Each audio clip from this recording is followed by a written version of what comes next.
Good morning.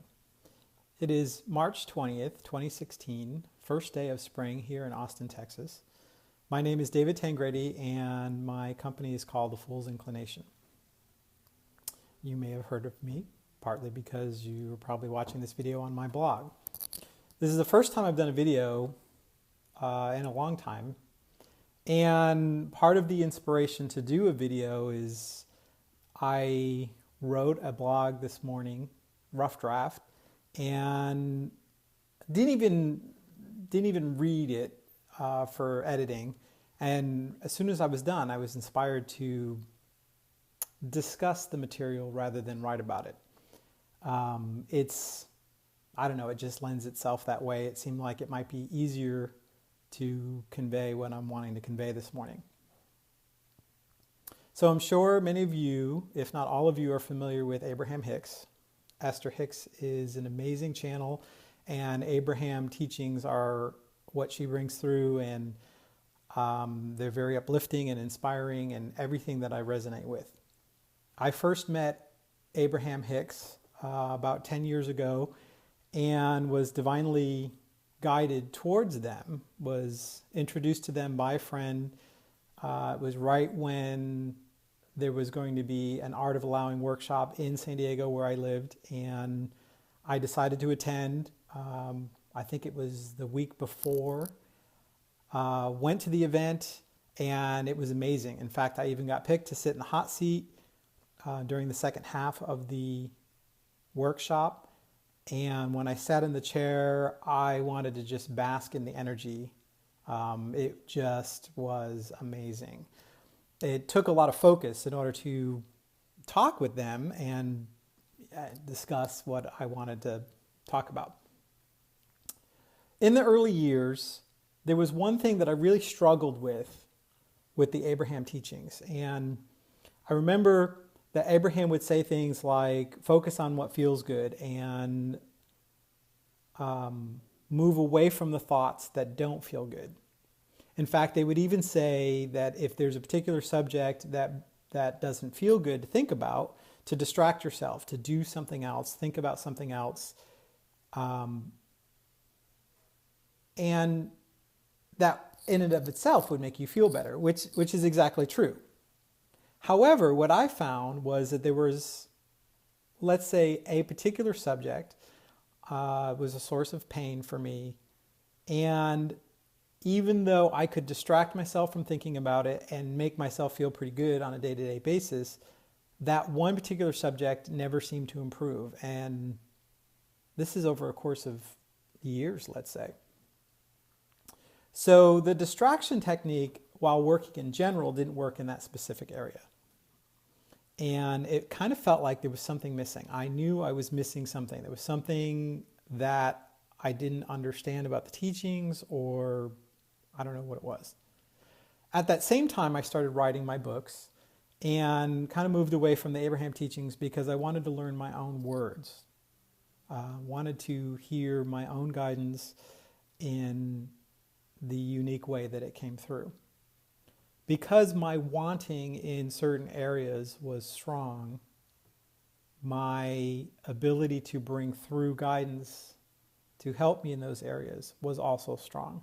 And as a result, I've been blogging for years and have written 2 inspirational novels. And I can go back and read the messages that come through and still feel benefit from that and still feel really good about that guidance. Now, only recently I started going back to the Abraham teachings, and partly because I haven't been writing as much, not in my blog. I don't have any plans for any more books at the moment. And it's interesting because a lot of what Abraham has discussed over the years that I was not really paying attention to them matches a lot of what I brought through. Again, the language was very different.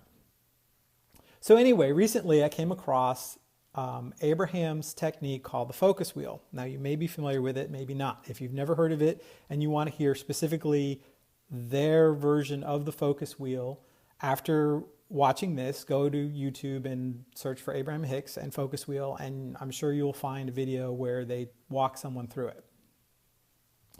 I'm not sure where I first came across it, but I heard Abraham talk about the focus wheel even before they described what it was, and my intuition kind of filled in the pieces because I had a good idea of what it was about and how to do it even before, and I kind of developed my own way of doing it. So what I'm going to talk about today, right now, is the way I do it. And basically I do it as 3 steps. So in the first step, I call it the rant. And in the rant, you focus on the particular hairy subject where you want improvement. It could be the dream that you've held for a long time that just does not manifest. It could be a problem in your life that is causing irritation or discomfort. It could be a fear, a deep-seated fear that's not even manifesting now, but is something that just is a dark cloud that travels around with you. So in the rant, the rant is easy. Step 1 is the easiest part because it's where we are. In a way, it's embracing where we are to the depth, to whatever depth we want to go to. So we get to rant, we get to vent, we can say what we hate and why we hate it, what we fear, the worst case scenario. There's all sorts of things that we can focus on. And the point isn't to focus on the pain or the problem, but to kind of dig it up so that we feel what we feel in that subject. So step 2 is probably the most difficult step. In step 2, we want to find the most opposite thought or feeling to the rant.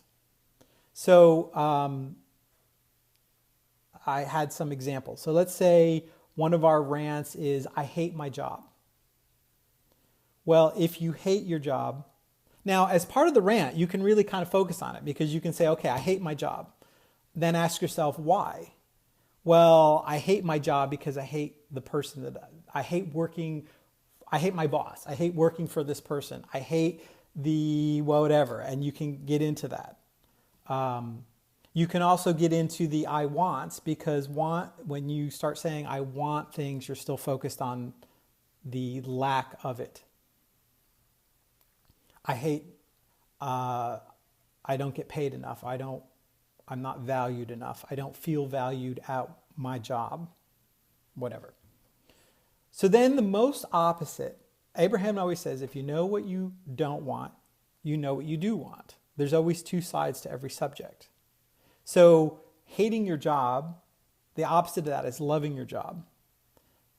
But to say, I love my job is an untruth. It's not something that you're probably going to feel very good about because it's not your experience. However, there is things in your present that you can find that you do love that borders on the subject of work, let's say. So one example is you can say, I love when my work is valued. I love feeling valuable. I love creating beautiful things. I love writing. I love speaking to groups. I love teaching people what I know. I love making money. I love having money. I love having income. So in step 2, even though we're reaching for the most opposite that we can find, the key part of that statement is that I can find. So it doesn't have to be a joyous statement. It doesn't have to be the best that anyone could ever come up with or that you can come up with any time. It's just something that makes you feel better. It makes you feel good. And if you focus, like the first, there's 3 general types of statements that you can make. One is the I love statement. And you focus on things that you love right here, right now. You may not be experiencing that right here, right now, but it is something that you love right here, right now, so that as soon as you say it, you can feel the the relief from knowing that you do love that experience. A second approach is remembering. You can say something to the effect of, I remember in my previous job how good it felt when I did something that other people approved of. I remember how good it felt to do presentations and to show people my designs and to see the look on their faces when they were impressed. I loved impressing people. I loved when I created something and it worked. So there you're saying I loved in past tense because you're remembering the better experience. And in remembering the better experience, you're bringing up into your present the feelings that you had then that were good, that were better. A third approach that you can make in step 2 is activating your imagination. So let's say the thing that here's an example. So let's say your rant is, I'm tired of being alone. I'm tired of dating the wrong guys or girls. I'm tired of not meeting people that interest me. I'm tired of being single. Go into it as much detail as you want. But the idea is you want a partner, you want someone to love, to hold, companionship, whatever it is that you want. You could even, in your rant, it could be all the I wants. I want to date somebody who is like this. So in the step 2, you can use your imagination and say, if I was dating that person now, this is what I would do with them. I would take them on a cruise to the Mediterranean, and I would hold their hand while walking on the deck, and I would wrap my arms around them on the banister looking out over the ocean and feeling the breezes. I would take them out to a candlelight dinner at this particular fancy restaurant that I love, that I've just been dying to take someone to. And in your imagination, you find something that makes you feel good to think about. Now, once you get a step 2, and again, you know that a step 2 is good when it's something that the better it feels, the better start. But it doesn't have to be something that gets you all excited right from the get-go, as long as it is moving in that direction from the rant. So in the rant, if you feel frustration, then in step 2, you can write something that feels relief. If in the rant you feel fearful and anxious, then the step 2 could be something that's calming. So then in step 3 is where we get to have fun, because in step 3, we do a rampage of appreciation. And it's interesting because once you start writing about things that you love, things that are accessible to you right in your life now, maybe not in this very hot moment, but in general. If you talk about, so let's say with the job example, if you start saying all the things that you love to do, you love to draw, you love to write, you love to speak, you love to create videos, you love to draw pictures of tattoos, you love to design, whatever it is that you love to do, as you start in step 3, just start doing a rampage of appreciation of all the things that you love, you will find that it gets easier and easier as you get into the flow, because what you're doing is you're building up some momentum in the positive direction. Memory lanes are the same thing. If you want something back that you had before, and you start going down I loved being able to blah, blah, blah. I remember being able to run fast. I remember what it felt like to hit a home run and to have the crowd cheer as you're running around the bases. I remember what it felt like to go on a date. I remember how that feeling of anticipation, waiting for some wonderful expectation, and so on. Now, there's one more example that I want to go over, and it's kind of to finish this up, because sometimes we're going to do focus wheeling on things that are very serious subjects. For example, yesterday I was working with a woman who recently had some very formidable health issues that she had to deal with. And although the specific health issue is kind of past, there's the, let's say, wounds or battle scars from the ordeal. Now, right now, when she talks about it, there's still a lot of fear involved, because even though she isn't actively fighting the illness, there's a fear that it's going to come back, and the fear is so strong that it's a fear of that if it comes back, it will take her out. And when I asked her sort of about to kind of describe what she's feeling and why, she was very clear in what she was afraid of, why she was afraid, and even that she didn't want to die, that she wasn't ready to die. And in talking about that, she was saying things like, I'm not ready to leave. I still want to experience this before I die. I want to continue experiencing this other thing. And coming up with a step 2, with a statement, as Abraham would say, an in the vortex statement that's anywhere close to where she currently is in this particular subject, is very difficult, because it's hard to find something to feel good about anywhere close to that. But in listening to her talk about the situation, I was, the key was in her rant, because she didn't just say, I don't want to die. She said why she didn't want to die and what she wanted to experience. And so I was inspired to guide her in a step 2, which led right into a step 3 of what to focus on. And so I said to her, well, if you don't want to die, start writing about what you want to do here in this body, in this life. And from that, go into what you love doing. And it may not be things she's doing right now, but it's things that she has done and things that she can do in the future, like walking on the beach, like interacting with animals, like watching a sunset or a moonrise, or listening to music. And in the step 3 process, by having a rampage of all the things that she loves doing and wants to continue doing and wants to do in the future, by increasing the momentum of living, the universe has to match that vibration, so that the more that she resonates with everything that she loves about living, the more the universe has to give her that. And if the universe is going to give her more experiences of living, it's going to give her more life. And in order to give her more life, then either the fear of death subsides, or if you're actively fighting an illness, then the illness backs away, because it's the opposite of that.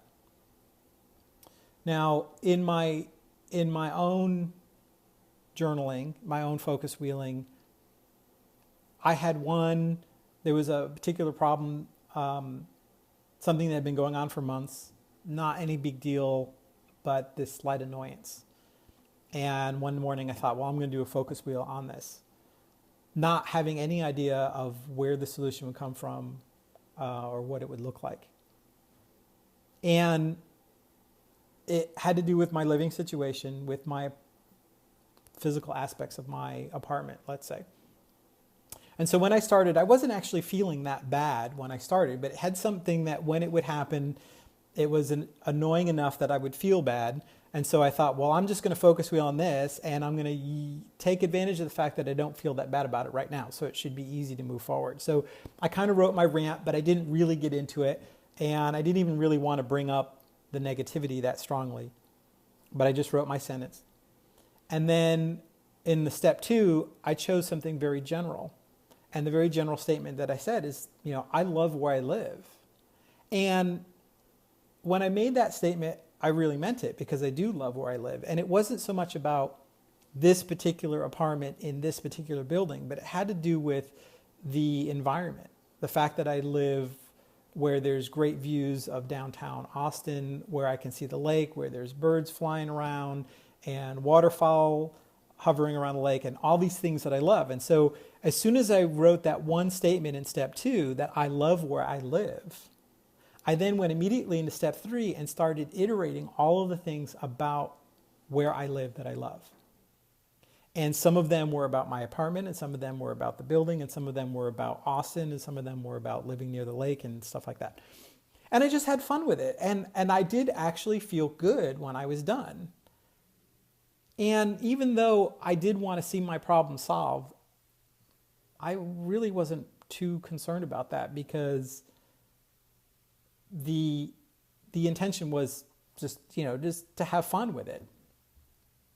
Well, lo and behold, the problem went away, and I don't understand where it went and why. In other words, there was a particular thing that was happening, and I have not experienced it since then. It has been over 2 weeks.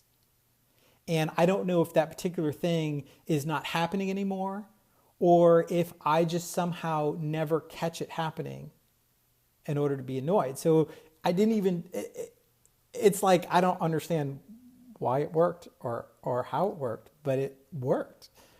And now it's like I focus wheel, not even so much to change things, but just because it feels good to do. Because it's fun. Those rampages of appreciation in and of themselves are fun. And if you sit down and focus wheel with the sole intention of just guiding yourself into a better feeling place, even if it only lasts while you're doing it, that in and itself is a reason to do it. But as Abraham says, the universe will bring you more of that because it is law. And it is so funny the way it shows up. There are certain things that I've done a focus wheel on, then forgot about, and I'll feel this little nudge to go for a walk at a particular time of the day, and I'll go for that walk, and something synchronistically will happen that will just crack me up. And I know that the event itself is not significant, but it touches on something that I focus wheeled that morning, and it lets me know that it's like the universe is immediately responding. And it's dangling that little carrot like, see what you've produced from this. So keep doing this, and then you'll watch more and more come in. So give it a try. And by all means, let me know how it goes. Good luck. Thanks.